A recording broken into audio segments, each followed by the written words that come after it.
Hi, Adam Khoo here.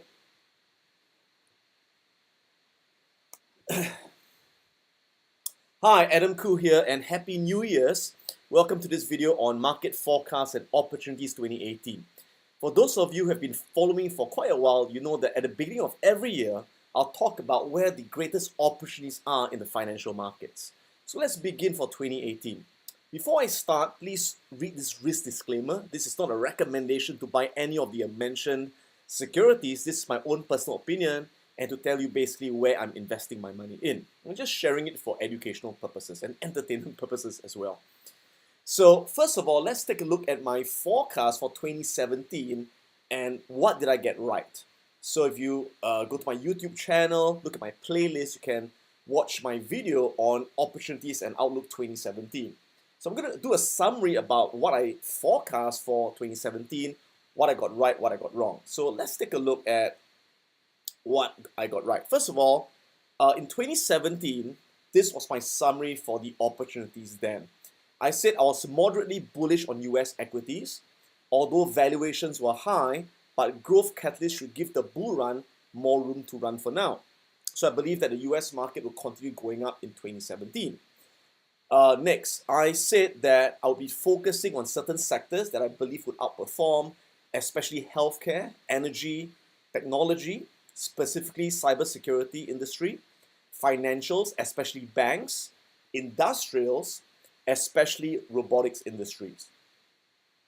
I was moderately bullish on Singapore equities, which is my local market, as the Straits Times Index started on an uptrend and valuations were pretty attractive.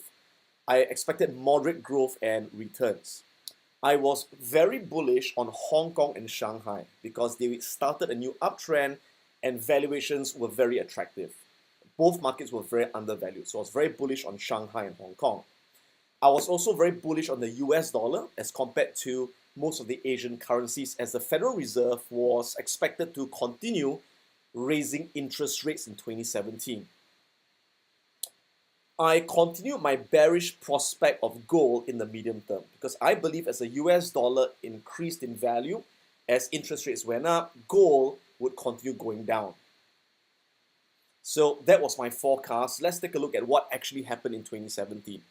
So first of all, where was I right? I was right in terms of the equities market, basically. So in fact, all the global markets, both the developed markets and the emerging markets, achieved extremely strong gains in 2017, as you can see from this summary chart over here. The US market increased by 19.4% as based on the S&P 500 index, and the Dow Jones, that represents the blue chip index, went up by a whopping 25.2%. So indeed, the US market was very bullish. It notched tremendous gains in 2017 as I anticipated. It was led by technology, materials, financials, and healthcare, which again I anticipated. So I was spot on that. Next, Asian stocks outperformed the US markets, in fact, with a 35% return based on the MSCI Asia Pacific ex-Japan index, which means all the Asia Pacific countries excluding Japan. The best performers were actually the Hang Seng index from Hong Kong. The Hang Seng was up 35.99%. So I was spot on the Hong Kong market. I say Hong Kong will do well, indeed, 35%, one of the best years for Hong Kong. And Vietnam was one of the best emerging markets. Vietnam went up 46.9%, and that's why I bought a lot of property in Vietnam. I didn't buy stocks in Vietnam. I invested heavily in property in Vietnam, so made a lot of money from that. The Singapore market went up as I anticipated by 18%, which was the biggest gain in 5 years. And Shanghai did moderately well, up 6.5%. So I was spot on Asia emerging markets as well. So where did I go wrong? I went wrong in a few places. Number one, I was wrong about the US dollar. I expected the US dollar to continue to go up as the Federal Reserve again was expected to increase interest rates. Remember that when a country increases interest rates, its currency would rise in value. Now the trouble was the Federal Reserve did not raise rates as fast as expected because of certain policy changes, and inflation was not as high as they expected. Inflation was very low. So they were slow to raise rates, and hence the US dollar kind of like went down. Plus, US foreign policy was not actually very accommodating. I mean, Trump made some provocative policy decisions that affected the US role in the world, and that was bearish on the US dollar. Okay, so US dollar went down pretty much in 2017. The next thing I was wrong on was gold. So again, gold is very much tied to interest rates and the US dollar. When interest rates go up, the dollar goes up, gold goes down. Okay, so I was wrong on interest rates, I was wrong on the dollar, so I'm wrong on gold. So I expected gold to continue going down, but in fact gold went up by 12.8% based on the gold ETF. Okay. Next, I was also wrong on the energy sector. So I expected energy to do well, but actually energy underperformed by about 3% down. Okay, but overall I made a lot of money because again, you can't be right all the time. You just have to be right more than you're wrong. And again, at the beginning of the year, I can make all these forecasts and expectations, but at the end of the day, as an investor and as a trader, we never ever attempt to predict the market because the market cannot be predicted. No one can predict the market. We have a view, we have a forecast, but we always invest and trade based on the trend. The trend is our friend. So as long as the trend is up, we continue going long. If the trend reverses down, we get off our long positions and we go short. That's the important thing. Okay. So a quick overview on the markets. As you can see, these are the US market indices. The Dow Jones was up 25%, one of the best returns in the last 9 years, in fact. The S&P was up 19.4%. The Nasdaq 28.2% outperformed the Dow and the S&P. According to several sectors, you can see the best performing sector was IT, information technology, led by your Googles, your Facebook, your Alibaba, and your Netflix. Followed by materials, did really well. Consumer discretionary, financials, led by banks. As interest rates increase, banks will do very well, and that was something I got spot on as well. I invested a lot in banks, did really well in banks. Okay, healthcare came in at 20%. Industrials did pretty well as well. Consumer staples, and like I said, energy underperformed. Okay.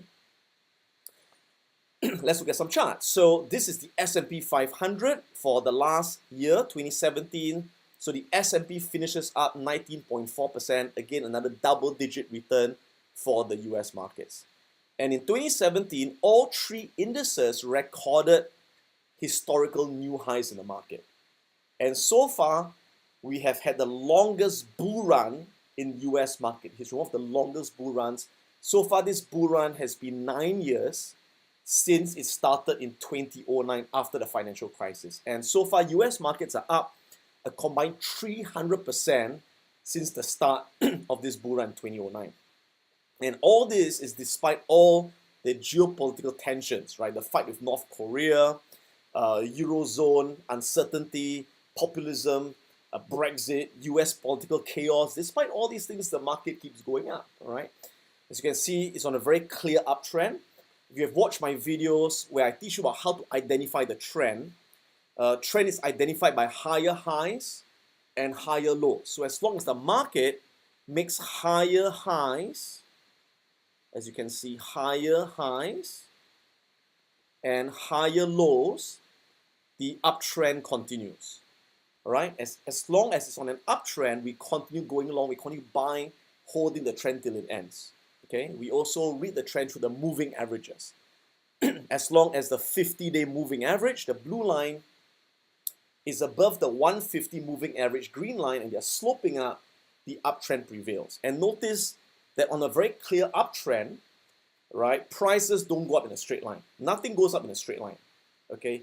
Prices always go in a wave pattern, kind of like breathing, So you breathe out and you breathe in, just like the market. So the market breathes out, can't breathe out forever, but breathe in, breathe out, breathe in, breathe out, breathe in, right? So every time the market breathes in, okay, we call that a pullback or retracement, okay?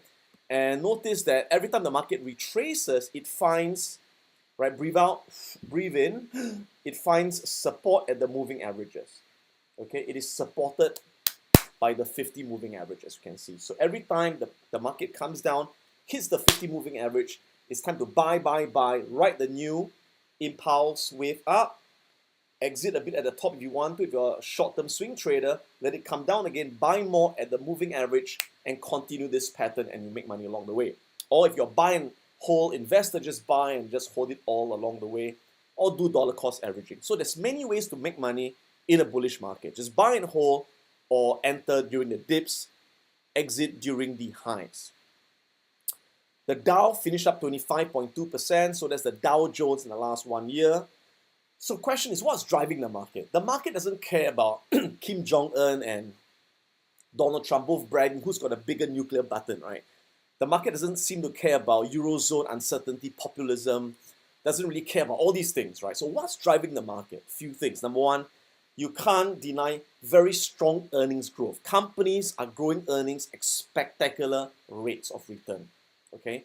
Next, because of the Republican Trump administration, they've just passed the bill to cut corporate taxes from 35% corporate tax to 21% corporate tax. So what this means is US companies will now have a lot more profits to take in, and by boosting their profits, it boosts their stock prices. Next, what's driving the markets are also low interest rates. As long as inflation remains low, the Federal Reserve does not have to raise interest rates as fast. With interest rates low, money is cheap. Companies can borrow money at a cheap rate to invest and grow faster.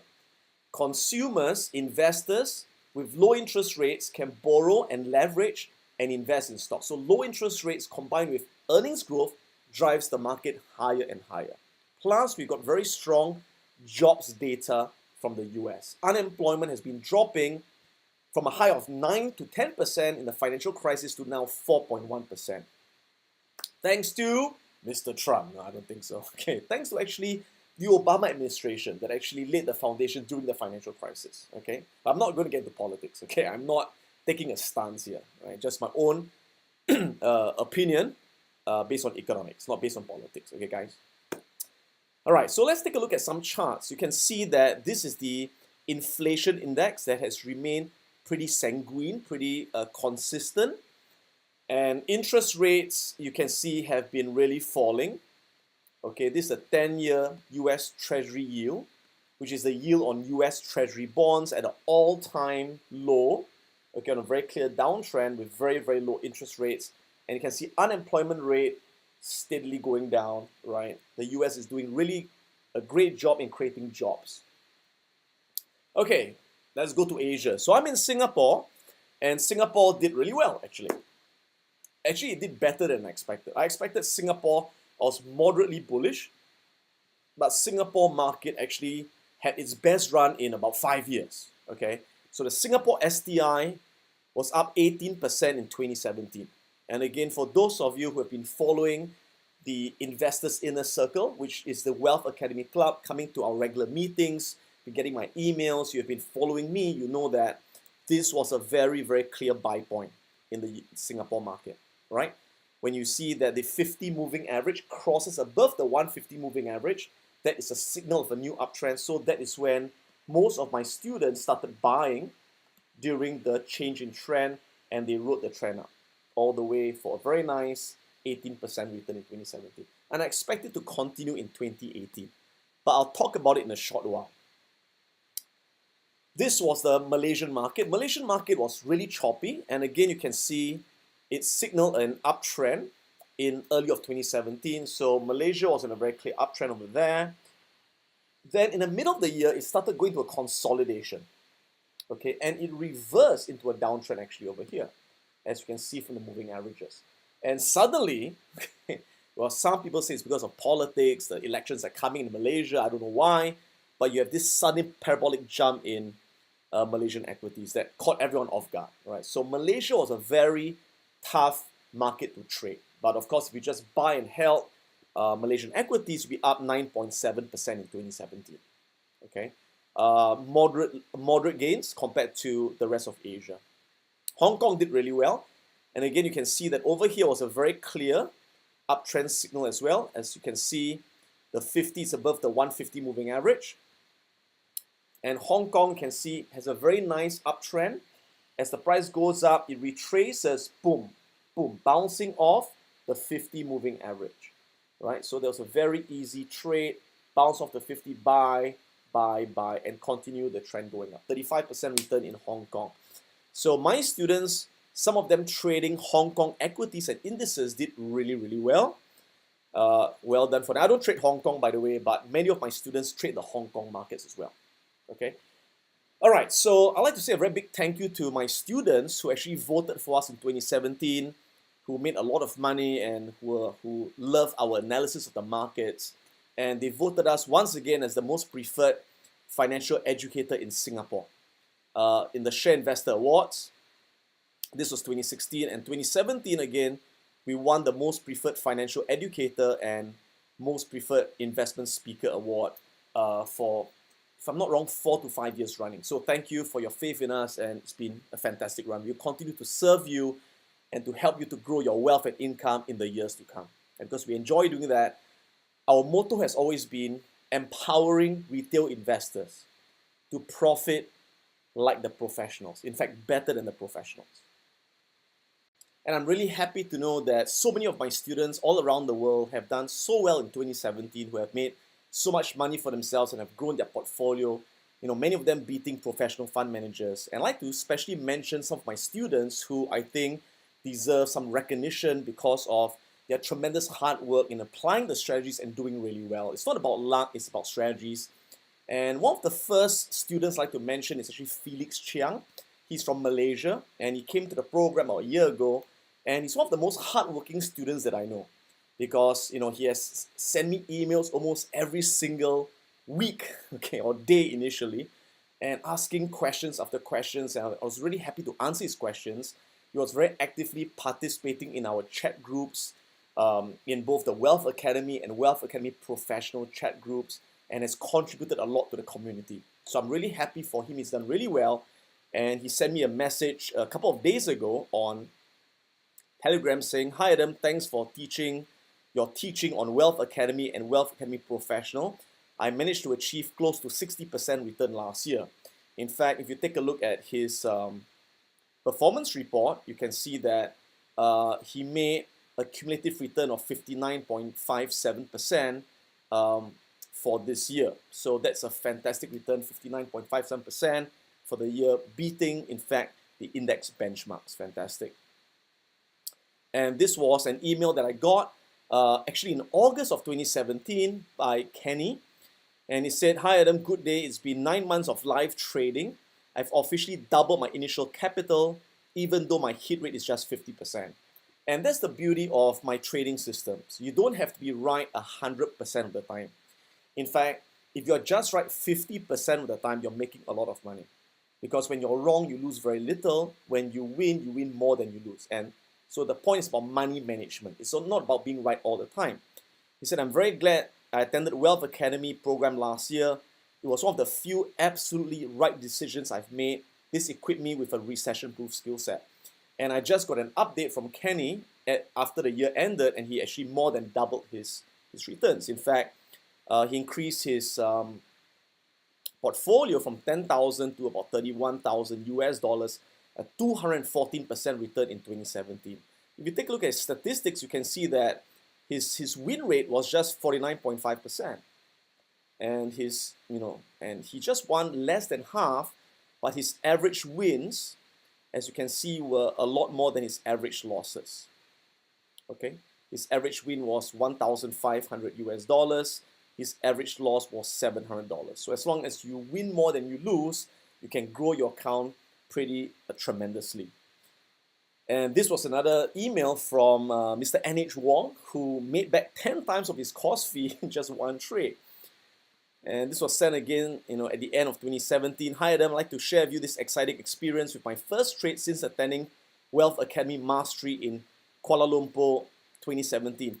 Had just disposed a stock with a profit of nearly 6 digits, 60% return on investment, and paid 10 times of my course fee." All right, surely really good, And this was another email I got from Min Yung, who's from Vietnam. Okay, and he said, "Dear Adam, I'd like to send you my deepest appreciation from the bottom of my heart. I'm now a full-time trader. I can go anywhere and work anytime I want. I just spent 2 hours a day and I made more than 60% return last year on his investment. I had zero financial background. I decided to use my year's hard-earned savings to pay for the program, although it cost more than 6 months my salary. Right? In Vietnam, their average salary is 500 US a month. So he had to invest 6 times his salary to attend my live program, but now he has made back many times of his investment. This is his financial report from Interactive Brokers. You can see he made a 62.49% return. And this was from another student, Ching Hao, who sent me this email a couple of days ago. Hi Adam, I'd like to express my gratitude towards your investment learning course. I started with a small capital of 10,000 US dollars. My profit may be small, but I obtained an 80% return in 1 year. Okay, so it was fantastic. Look at his performance report. You can see he made an 84.3% return in just 1 year. From 10,000 to about $18,000. And again, not many professional fund managers can increase your wealth by 84%. And my students who had no financial backgrounds but had all these strategies and hard work were able to beat the markets tremendously. It's a final email I'd like to share with you from Dexter. And he said, hi, I attended your seminars 8 years back. Wanted to say I utilized the principles and achieved a few things in my life. I achieved a 6-figure portfolio at the age of 22 with more than 40% returns. Can you imagine at 22 years old having a 6-figure portfolio? How many students can do that? Achieving more than a 40% return last year. And not only that, not only did he make so much money, but as a student, he was awarded a scholarship and was on a dean's list in his school, the Singapore Polytechnic. So I'm here to tell you that with the right strategies, you can achieve tremendous growth in your portfolio and in your life as well. Yeah? So let me ask you this question, okay? If the markets, went up in 2017, did everyone out there make money? And I tell you the answer is no. There are many people I know who did not make money in 2017. In fact, they lost money in 2017. How is that possible that all the markets went up? Right? US went up, Asia went up, but there are people who did not make money. And the reason is because they did not invest, they didn't buy, or maybe they went short the market. And the reason many of the general public, or a lot of the general public did not invest was because, as usual, they get distracted by reading the news. And I always tell my students, do not read the news and listen to the opinions of so-called experts because they are always wrong. In fact, if you had read news on certain sites, they would say, like for example on CNBC, this was published, and it's in 2017. They said the 2017 chart of the stock market looks eerily similar to the one that crashed 30 years ago. Right? In this publication called Banyan Hill, they said 80% stock market crash to strike in 2017. Economists warns. Okay, January 2nd, 2018. And the trouble is when you read all these bad news, and your mind gets infected and biased by all these people's opinions, you end up not taking action. So I always say that no one can predict the future. So there's no use listening to the predictions of other people. The way to make money is to just follow the trend. And if you do that, you will do really well.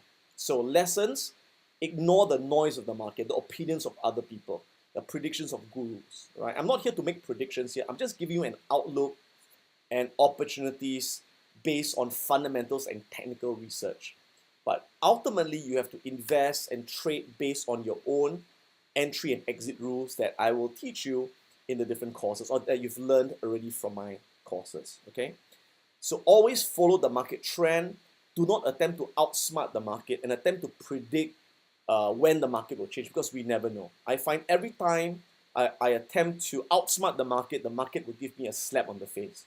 All right? As long as you follow the market, you will make money over time. And I'll give you an example.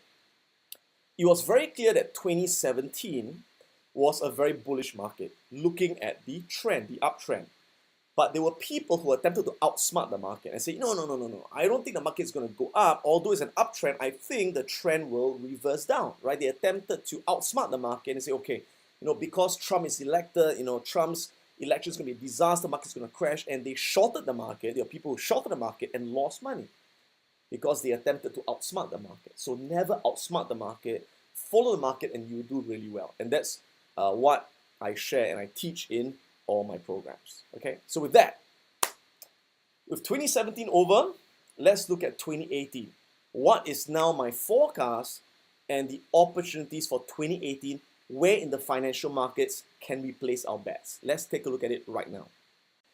All right, so let's take a look at what are the opportunities for 2018 and what's my forecast for this new year. Well, first of all, I believe that there'll be sustained economic growth in 2018. Growth looks good all around the world. So again, I look at sustained economic growth for both advanced economies like the US, UK, Europe, Japan, and emerging economies, especially in Asia. So what are the key drivers that's growing the global economy right now? Well, the first would be increased capital spending by companies. Many companies, especially MNCs, have high levels of cash to be deployed. There's good business confidence and there's tight capacity constraints. So a lot of companies will be investing to increase their capacity for the new year. I look for a lot of global mergers and acquisitions because again, strong global economy, high cash levels, and low financing costs means companies will be looking to buy smaller companies to merge to create bigger entities, especially in the healthcare sector. Next, a lot of millennials are coming of age. Those who were born in the year 2000, millennials, like, my kids are millennials, right? But they're the later millennials. So the earlier millennials, they're now going into their late teens and early 20s. So many of these millennials are now coming into the marketplace as investors, as consumers and trendsetters. So that will increase consumption and investment demand for assets. Next, we are looking at quantitative exit by the European Central Bank and the Federal Reserve. In the past, we talked about quantitative easing, which means the Federal Reserve was lowering interest rates and pumping in money to create liquidity. So now these European central banks, the Federal Reserve, they are now exiting in terms of increasing interest rates and tightening monetary supply, which means it's a reflection of stronger economic growth. Next, US politics and policies. With the Republican administration, we are looking at, again, reduced corporate taxes and financial deregulation of banks that again will drive earnings growth. So all these are the growth drivers that's going to drive growth in 2018 and beyond. If you take a look at some charts, this shows you how global trade has been recovering and rising over the years. This chart shows you how the investment cycle is also recovering as investments are really in a very strong uptrend. So global trade's on an uptrend, investment cycle is also on a clear uptrend. If you take a look at the different economies, again, the US is projected to grow at, again, 2.5%. The world as a whole, about 3.6%. And a lot of it, again, being driven by emerging markets and developing Asia, is going to grow at 6.3%. The euro is Eurozone area is going to grow at about 1.6% thereabouts. This is another forecast you can see in a table format. The US again projected to grow at 2.5%, Eurozone at 2%, Japan 1.3%, China at 6.5% as usual, and emerging markets, especially in India, 7.5% growth, Brazil and Russia at 2.5 and 1.8% respectively. So we know there's growth. Question is, are markets too expensive right now? Have stock prices gone up too high that they are unsustainable, that you're buying at too high a price? Well, one way to tell if markets are expensive or cheap or fairly priced is to look at the index PE ratio. So what you see here is the PE ratio, or the price earnings ratio of the S&P 500 index, which is the US market, over the last almost 100 years, in fact, right, from 1929 to 2014, right? And I'll show you a more updated slide in a while. So what you're seeing here is, on the y-axis the PE ratio, and on the y-axis, sorry, on the x-axis you have got the last 100 years. Okay, and what you notice is that when the market is at a high, right? When the market's at a bubble, it's going to crash. So these are what we call the market tops. When the market is at the top, right? Market tops, market tops, market tops. And you can see that at market tops, where is the PE ratio? The PE ratio is about 25 to a high of about 30, right? Which means that when the PE ratio is between 25 to 30, the market is near the top, right? And likely to come back all the way down. After a market crash, notice that the PE ratio is over here at about 5, okay? And the mean PE ratio in the last 100 years is 15. So again, what does PE ratio mean? PE stands for price of the market, which means market prices, the price of the stocks, divided by the earnings of the companies. Okay? So what happens is that when the stock market is at the top, prices are very high relative to earnings. So PE is very high, which means 25 to 30. After market crash, prices are very low relative to earnings. So again, low means a PE of 5 or between 5 to 10. Okay? And the mean PE is 15. So by looking at the current PE ratio of the market, we can tell, are we near the top, or are we near the bottom, or are we fairly priced? Okay, so take 15 as a rough gauge for the US markets. But for emerging markets with higher growth than the US, we can take the mean to be about 18 to 20. All right, so anything above 20 would be a bit overvalued, below 20 would be undervalued. So let's take a look at where markets are right now based on valuations. So if you take a look, this is the latest snapshot from Bloomberg. And if you look at the Hong Kong markets, right, that's the Hong Kong Hang Seng, the PE ratio is 14. 14. Again, what's the mean? 15, right? 25 to 30 is really expensive, 5 is really cheap, 15 is fair. So the Hong Kong market, despite its 30% increase in 2017, the PE ratio remains at 14, which means Hong Kong is still cheap. Okay, Hong Kong is still cheap. If you take a look at Shanghai, it's at 16. It's considered cheap as well because Shanghai is a high growth market. So the average PE should be about 19 to 20. So 16 is really cheap. The Singapore market, STI, Straits Times Index, at 11 is dirt cheap as well. Singapore is really cheap as well. Malaysia is also cheap as well. So you can see that Asia, emerging markets are really cheap right now. So I'm not surprised if Asian stock prices, again, double from here, okay? If you take a look at US markets, the S&P 500 is at 22 PE ratio right now, 22, and the Dow is at 20. So you can see that the US markets are not cheap, okay? They are not at 15. But they are not at extremely expensive valuations of 25 to 30. But they are at 22 to 20, which means that they are expensive but not extremely expensive yet. So I still expect US prices, stock prices to rise, but not as much as Asia or emerging markets. Okay, so again, to summarize, valuations are high in certain areas, especially the US, but not at extreme levels yet. So what is expensive? Jakarta and the US markets. What's at fair value? Hang Seng, Shanghai, and Vietnam. Fair value, okay? What's really cheap would be Singapore and Malaysia.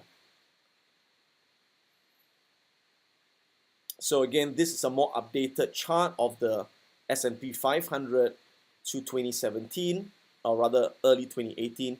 And again, our current PE ratio is about 22.45. Okay, at 25, we are getting pretty expensive. At 30, we are really expensive. Remember that? At 15, we are at fair value. Now, in the last 10 years, the average PE ratio has gone up to about 16.4. So currently, we're at 22.45, which means we still have room to run to about 25 to 30. Okay, so again, I expect the US market to continue going up in price. So it's not cheap, but it's not too expensive yet. All right, so I'll still ride the trend up. There's still money to be made. Now, so that's on the fundamental perspective. So fundamentally, US markets are strong. US markets are not too expensive yet, but they're not cheap. Okay. From a technical perspective, you can see that the US market is on a very clear uptrend. So again, as long as it's on an uptrend, you stay long, you keep buying, you keep holding, ride it to the end of the trend. Okay, and later on I'll talk about how do you identify a change in trend. How do we anticipate a recession before it happens? By looking at the price trend change. Okay, so the S&P is on a clear uptrend, and if you're looking to buy into the S&P, I would say the ideal time is to wait for the price to come back to the 50 moving average. So the 50 moving average is always a nice time to buy, where it finds support before the next run up. Don't enter when it's too far from the moving average, because like a rubber band, when the price gets too far from the moving average, it tends to snap back, right? Goes too far, snaps back, too far, snaps back, too far, snaps back. Wait for the snap to the 50 moving average, okay? But the moment the trend changes, you gotta get out, you gotta exit, you gotta sell the moment it changes. So I'll keep you informed through my videos, through my courses, through the training, okay? The Singapore market looks really nice. Again, Singapore's really cheap. It's on a very clear uptrend, as you can see based on the charts, making higher highs. Okay, again, the 50 moving average remaining above the 150. You can see very strong support at the 150 moving average. So again, I would love to buy more when it hits the 150 moving average, buy more as it hits its retracement levels and you catch the new impulse wave pattern up. And again, if it ever reverses into a downtrend, you got to get out. And again, you learn exactly how to do it in the training, all right? Which I think most of you have attended. If you have not, you got to come for the Wealth Academy training program.